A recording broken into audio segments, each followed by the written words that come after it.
we are going to get started. And I am so excited to bring to the stage tonight's first competitor from DEVOUR, Shelly Rupel, CEO. Shelly, please come on up into the Shark Tank.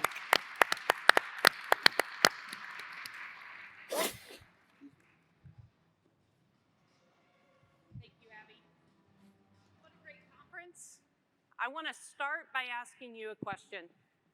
Who in the room has cooked a meal at their home over the past week? How many of you have dined out at an actual restaurant? What about placing an order, a food order of delivery to be delivered to your home? These are all the ways that we interact with food today and have for years. They have changed in popularity a lot, from dine-in to drive-through, mobile order ahead to mobile delivery. One more question. How many of you have played a video game over the past week? If so, you are in good company with 212 million people in the US that play video games at least once a week. We're in the dawn of a new era of Gen Z. They move through the world differently. They react, they act, and socialize in a different way and connect in-game, in digital communities, in entertainment. There's a blurred line between IRL and the digital world. And if you don't know what IRL is, ask your favorite Gen Zer. They will definitely tell you what that is. DEVOUR is delivering an immersive experience for Gen Z and anyone that lives in that digital world. Imagine being able to order a pizza mid-raid in your favorite video game, being able to grab a sandwich while you're watching your favorite Twitch stream, or simply talking into your remote to order from your favorite local restaurant. We're a Web3 leverage platform connecting restaurants to Gen Z. We are super stoked to be a finalist in Startup Alley, and we look forward to feeding digital generation with you, the millions who live, play, and work online.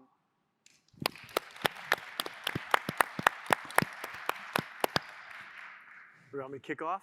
Go for it. All right, so super impressed with what we saw out there in Startup Alley. I think this Gen Z is a big deal in which to tap into. What I didn't get clarity on is, while I'm gaming,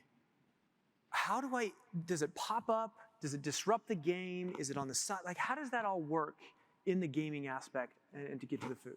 As a gamer, you wouldn't want that to interrupt you, right? You want that to be pull instead of push. Most gamers are already eating or drinking 80% of the time that they're playing. But there's ways as well that large gaming franchises want to be able to reward players, create loyalty and reward programs. And so that ability to pull when you are wanting to place an order and do it right in game. Ultimately, you're probably wearing a headset as well while you're playing.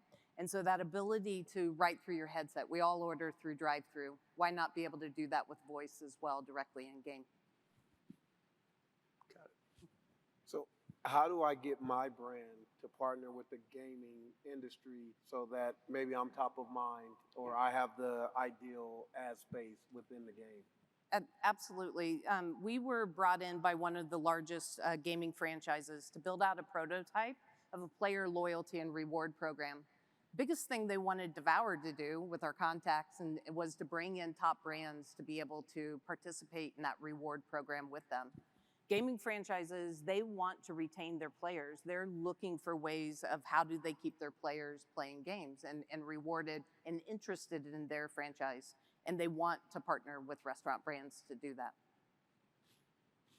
What's a typical engagement look like? So now you have to inject orders into my POS and kitchen management system, right? So, can you repeat that one more time? Because I'm struggling to hear. Oh, sorry. What's a typical engagement process look like, bringing you guys to the table for my restaurant? Absolutely. So like most third parties, we've got to find a way to be able to get the order into your POS. So working with aggregators to be able to connect. We take the order, we inject it then to your POS.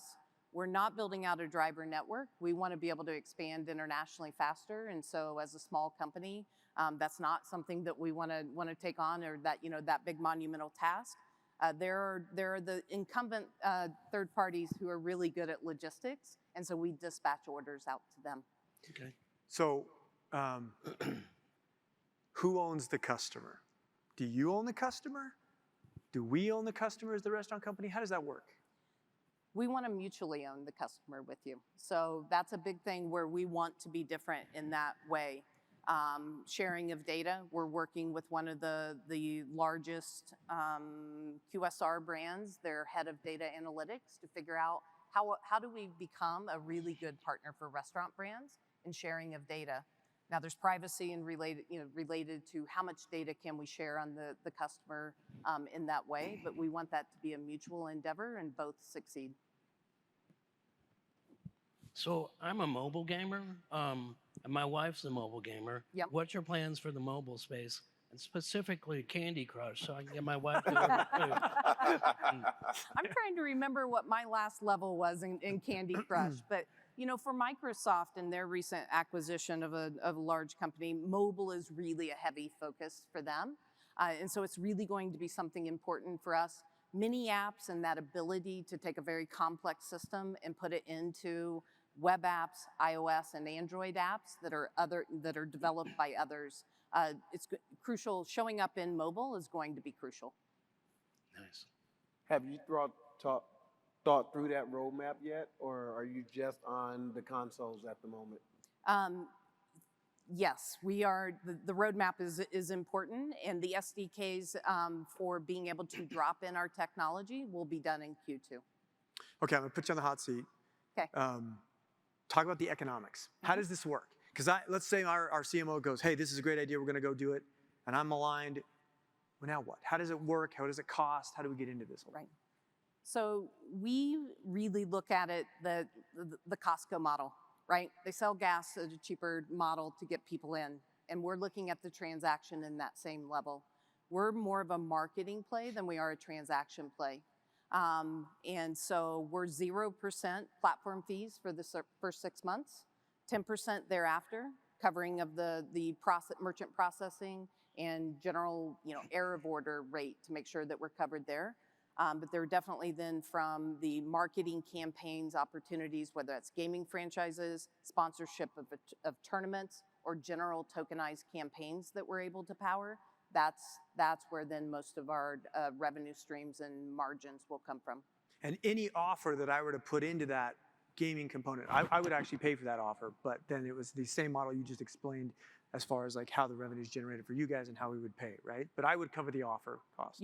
You would cover the offer in most cases, unless it is a program within a gaming franchise where they are self-funding through microtransactions and being able to actually cover the perk reward for their loyalty.